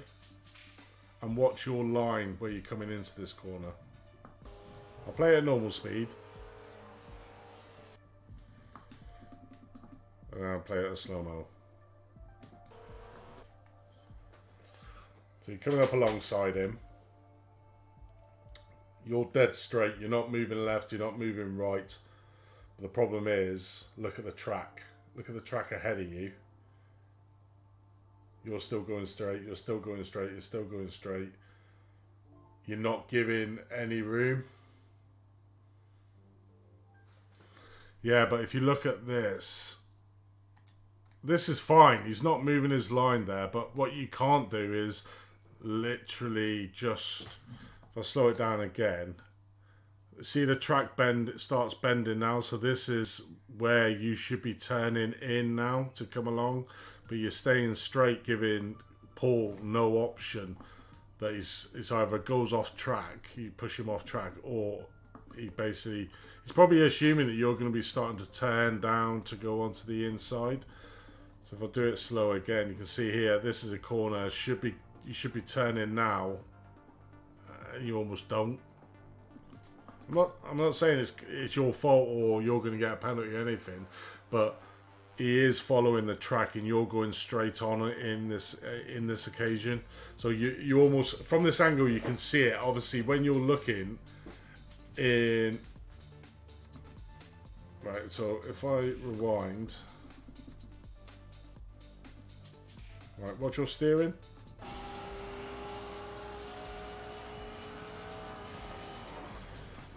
at no point are you starting to turn that wheel to the left. Watch your steering. It's pretty much until Paul hits you. Straight, straight, straight, straight, straight, and then you get hit. Now, when you're in this situation, I can understand it because you're going alongside, you're battling it hard, looking where he is, probably misjudged it slightly, but then looked at him. But if you look, the hindsight of having these cameras of where it is basically you can see. As soon as I saw this, I knew what was going to happen. You see there was nowhere that Paul could go on that. And I know Paul is not a malicious driver or anything like that, but looking at that, you can sort of see what sort of happens here. You're not, mate, because if you look at here, you're still on that line and you're not turning. If I pause here, can I...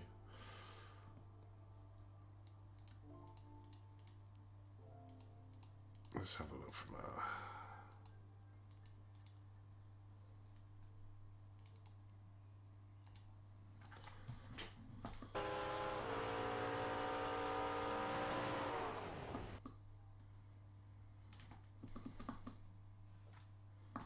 I'm not saying you've done anything wrong.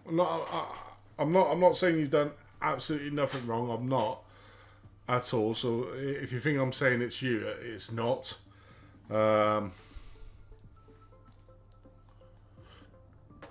100% to me this is a racing incident, because if you're here, you should be starting to go down, almost like, because you're side by side here, you want to be following this line here to give you each other room.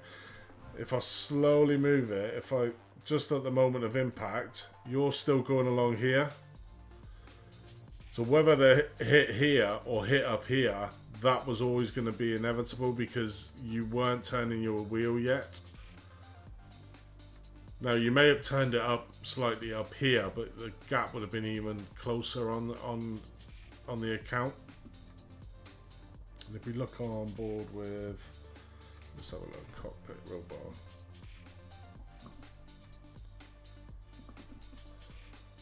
Bearing in mind you're in 6th gear as well.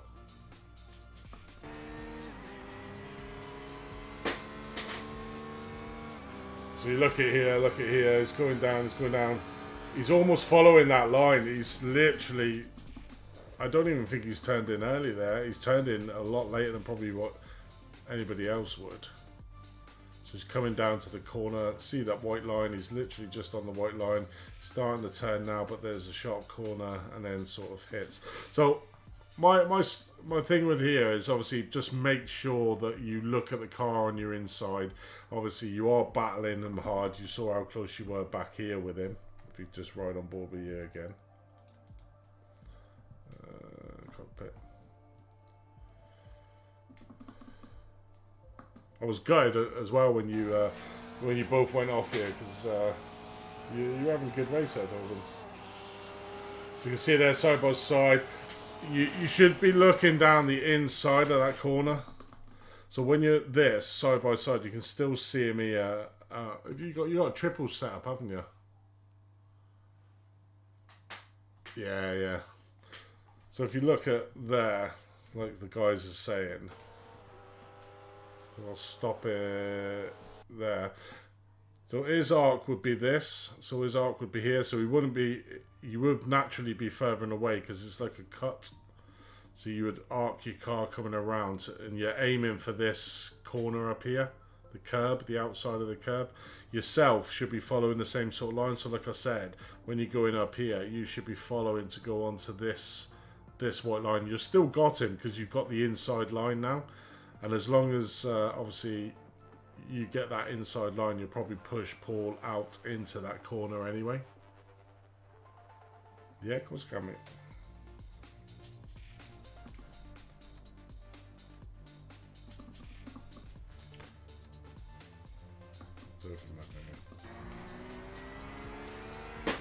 Do it from here if you want, so you can see his wheels.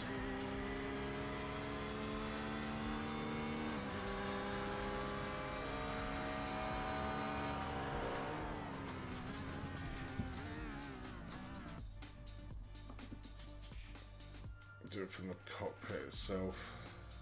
You can just see how close he is to the white line. He's not massively off that white line. He is following the line.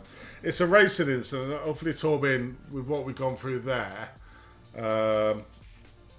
you sort of understand why that is a racing incident.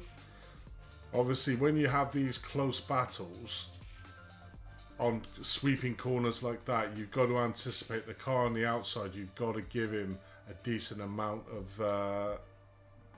view. So you can see there.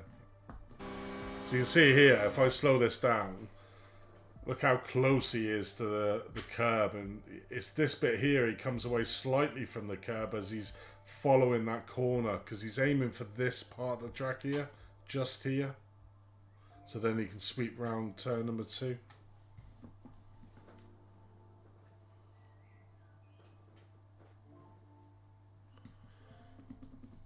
Yeah, you do. Ideally you do, but I think he's obviously coming in lower.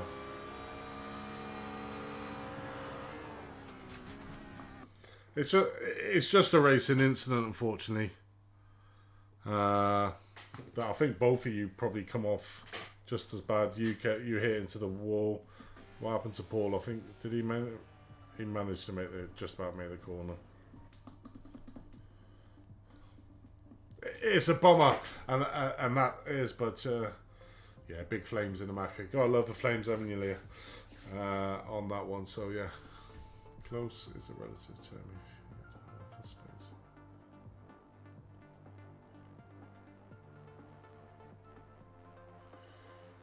Yeah, and there's nothing that, obviously, to disrespect you guys. Obviously, pros, they're used to fighting this close.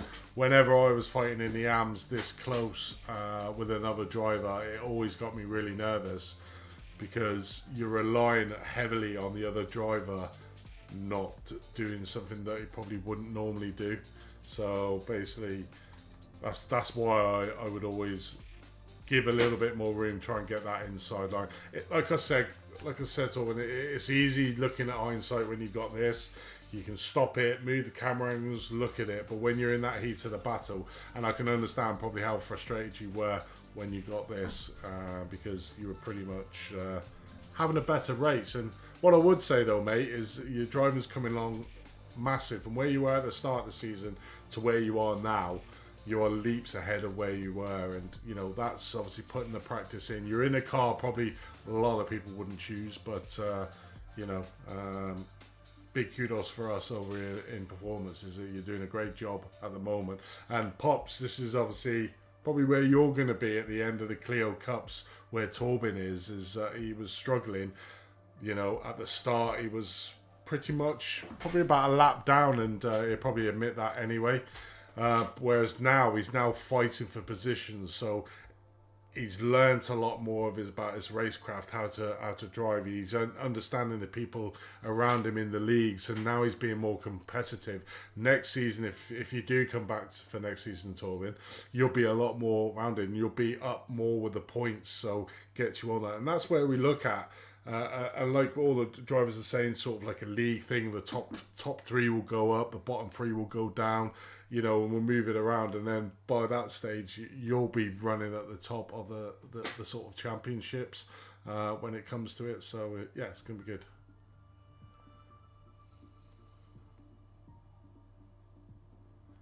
Yeah, that is true, but if you look at it, he's following the line. The line is pretty much that, to try and think, not up to the corner, then turn sharply and follow it in turning. It's pretty much turning. That is the racing line that PJC is trying to race on. So that is a racing instance. Right, last but not least, Old City Road with Show Upon Ottomon. Let's have a look. Race 1. Well, there was only one race. Where are you? I'll say.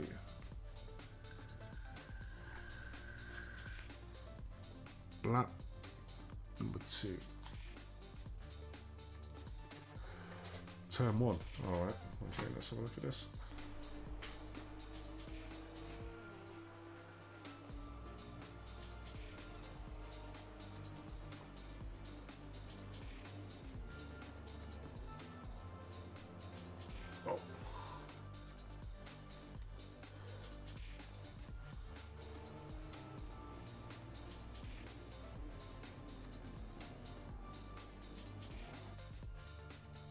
Slam dunk level 2. Let's have a look though. So what was this? Lap 2, so tyres just about getting up to temperature.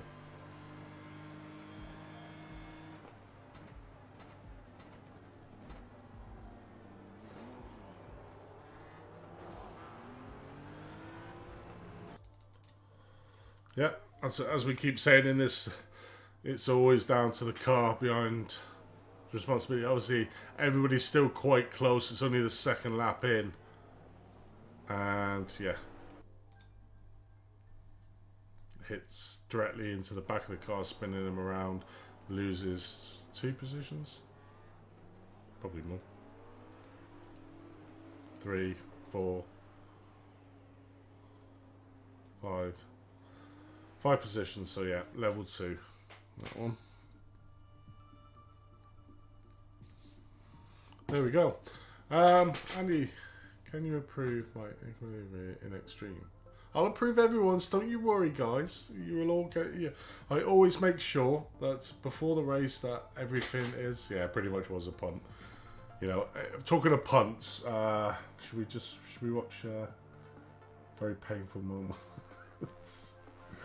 Where are you? Where are you? Honestly, your speed in this though, Tom, was insane. What will that be down here, wasn't it?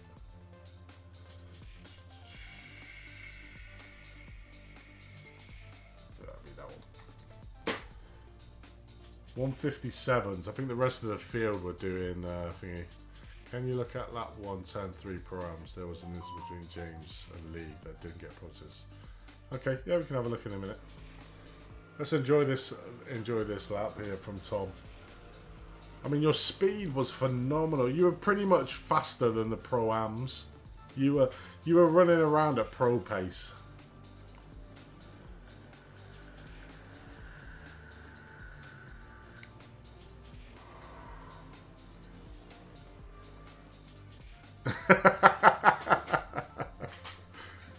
Hey, can't dish it. It was so close, such fine margin. I'm loving the way that you take all the absolutely using the whole track. The way you close these down. I think Tom was like saying, "Oh no, it's he's not going to catch him." I'm like, he is, you know. It's not that far ahead, and he's so much quicker. There we go. Let's have a look.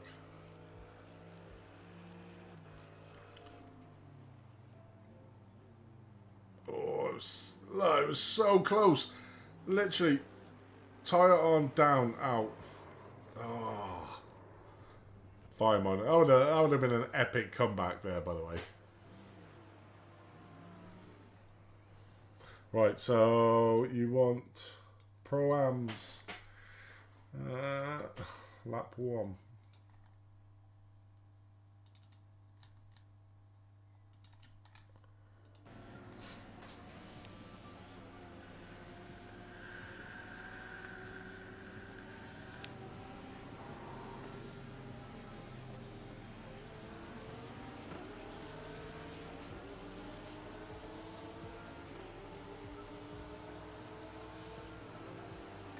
Not the best start from AKM, was it? Still managed to get... Oh, Jesus!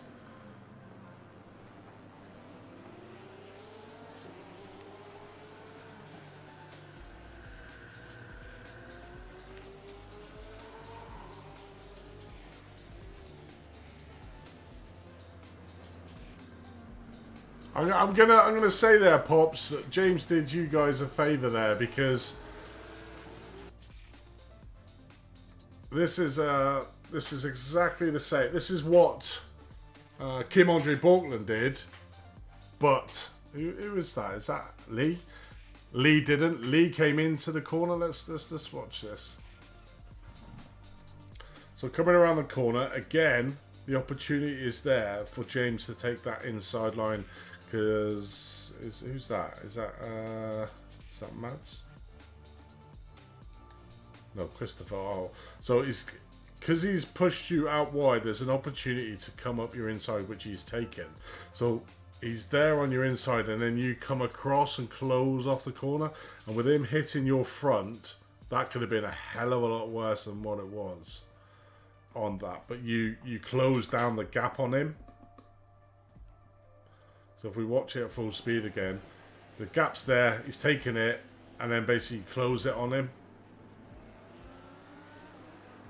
So,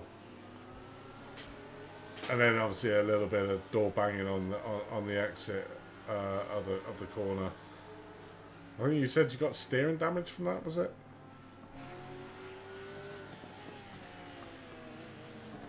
Can't really see there, I don't think. So, I mean, the passing opportunity was there, for sure, to be able to make the move. I'm only playing... The opportunity was there. Anybody else want to look at something? A hit at the front causes steering damage, so I don't think it saved anything, unfortunately. I would have rather spanned. But this is where I'm on about is you know, it's in this sort of environment, it's easy to say, yeah, you close them down, but when you're actually racing that close, isn't it weird how the physics of iRacing is that little taps like that can cause you huge damage, and you can literally spank into a wall head on and cause very little or less damage. It's weird. Was ensuring the gap could not close. Yeah, you did, mate, and you're making it interesting. And obviously, a big thanks to your teammate that let you gain some very valuable points over James. But yeah, it's certainly interesting, guys, out in there. But it was a great race to watch. Anybody else want to look at anything? Got a stupid fly in my face.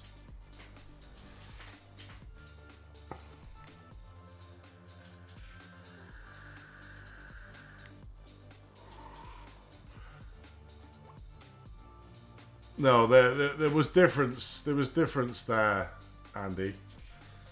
In that, the one in the Clio was about 3 car lengths back, and he dove for it. But this one here, he's there.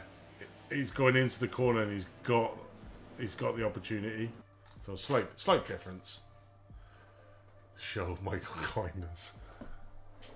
Don't show anyone kindness, me. I'm a hard ass.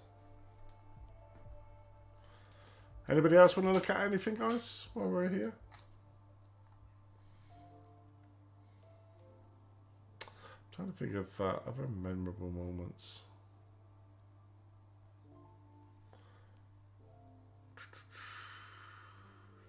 I did enjoy following Tom Savage, though. He was good.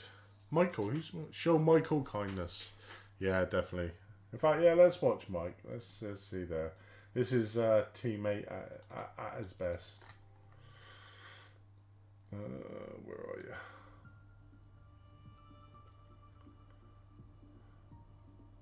Where is he?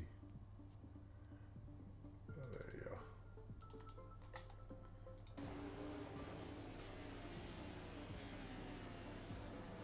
Well, that's the first lap.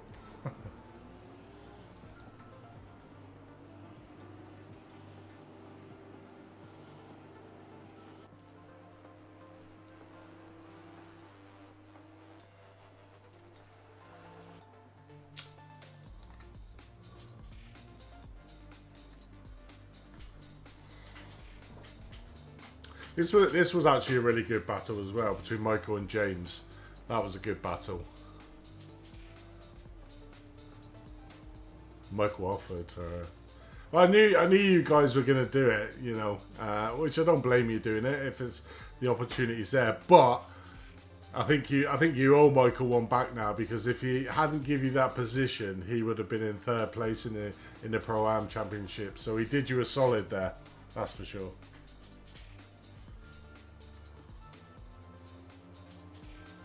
Where are you?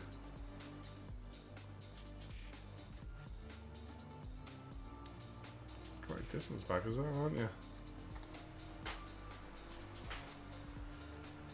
Still consistent racing, though, even if you were finishing where you were going to end up, you would have been in, what, third? Fourth?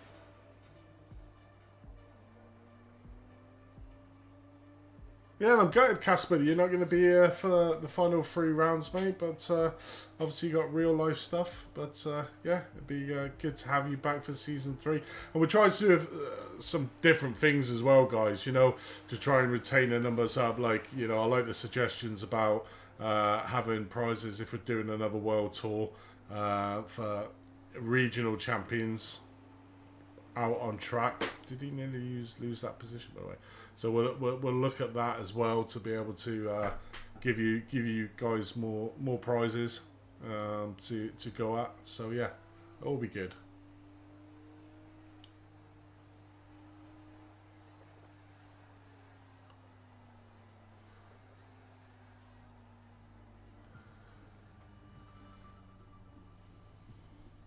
Torbid, don't start causing arguments. We look at every single incident of it with, you know, you can see, I'd understand, you know, if we did all this behind closed doors and then you asked, you know, but this is where you get the 50 million question, isn't it? So the reason why we do this is, you know, I don't know if you've been in any other leagues, and people can obviously say if people have been in many leagues, you know, one of the biggest toxic environments I found being in a league was when the protests came out, and that's where all the alter words used to sort of come out on that. So one of the things I wanted to do when we were making this league was to be completely open and honest with everybody. Like I said, to show you exactly how we're coming to the decision where the penalty is, to make you understand, yeah, okay, I can understand why they've got to that. You know, we're not stewards and we do get things slightly wrong. That's why you've got the opportunity to make the protest or review of the protest, you know, and it goes to independent people to verify. It's probably around about 50-50 at the moment where they've overturned or haven't overturned. But then also it's to educate everybody else as well. And also to get us all into a YouTube channel where we can chew the fat and you guys can have your inputs to see who is the next steward for the F1 field day. But that's it, guys. That is all 3 of our, all 2 of our series. We do have the Clio Cup tomorrow. So if you're not racing in it, come along and support the guys. Have a look at the racing. It is fast and frenetic.